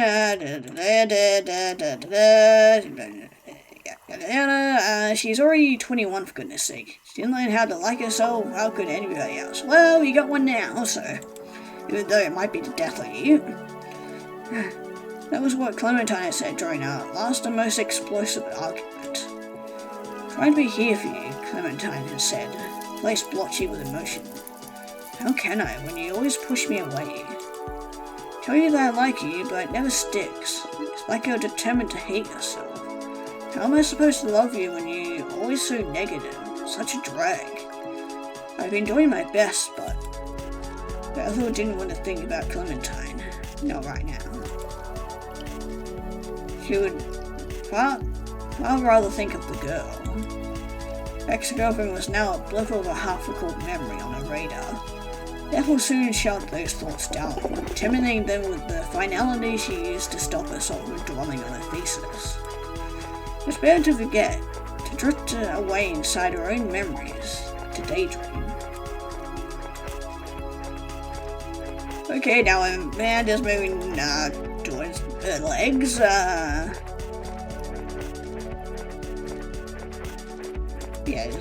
Going down, yada yada. Yeah, she saw the girl resting atop her. Saw the girl's dark eyes disassembling her. Okay, we're having sexy sexual thoughts. Okay, speeding up, she hated herself far too long. Why couldn't she love herself now? What's so wrong about that? God at church had said that Ethel was cute, called her adorable. Seemed to think that Ethel was worth loving. Ethel could only hope as her fingers explored otherwise she would really be on her own. Well, that was an interesting scene. Man, the emotions were all over the place on that one. Ethel had felt wary while she had been walking home through the forest, but she felt even wary after a bath. She was so fatigued she scarcely had the stamina to rise from the tub and towel herself dry. Alice felt too feeble to properly dry herself, so she scarcely bothered. Gave her stomach, thighs, and armpits perfunctorily wiped with a towel, but she didn't bother with her hair. She let it fall round her shoulders, damp strands sticking to her cheeks. Ethel was so tired she could feel her torso slumping forward as she brushed her teeth at the bathroom mirror. Could feel her eyelids beginning to droop, as though she had caught by some wicked spell which had so tormented Sleeping Beauty. This was a fanciful thought, however, one which made Ethel scoff. Might have fulfilled the sleeping part of the equation, but she was no beauty. She was plain, dull, and uninteresting in each and every way. It still seemed a dream that the girl had taken such a great interest in her, but she still had. Ethel clung to this thought as a talisman, as she bent her legs almost buckling beneath her to remove the plug from the bath, when she rose and turned off the light in the bathroom. The girl was interested in her. She cared about her. The actions Ethel had engaged in earlier, fingers roaming the exposed curves of her damp, naked body as she lay in the bathtub, hadn't been born out of some selfish delusion. Ethel's fondness for the girl had, the girl liked her too. Didn't that mean it was fine to think of her when she stroked herself to climax, when she came? It was fine. Everything would be fine. Ethel had no reason to feel ashamed, which was for the best, really, given Ethel was too tired to bother with that at the moment. Ethel padded over to her bed, dropping residual bath water in her wake, and slid beneath the sheets. She was so sleepy she didn't engage in the ritual, tossing her with... God, why can I not fucking speak today? Jesus Christ. She didn't engage in the ritual, tossing first this way, then that, in an attempt to get comfortable.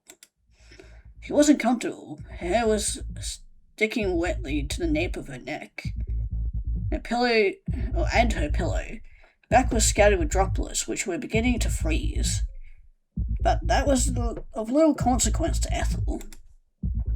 Then saw her descent into a world of dreams. Ethel's eyelids fell shut, as they had wanted to in the bathroom, weighed down by the sheer force of her own exhaustion. Breathing began to even out. Then, less than a minute after she had drawn the sheets about her, she fell fast asleep. Well, sweet dreams.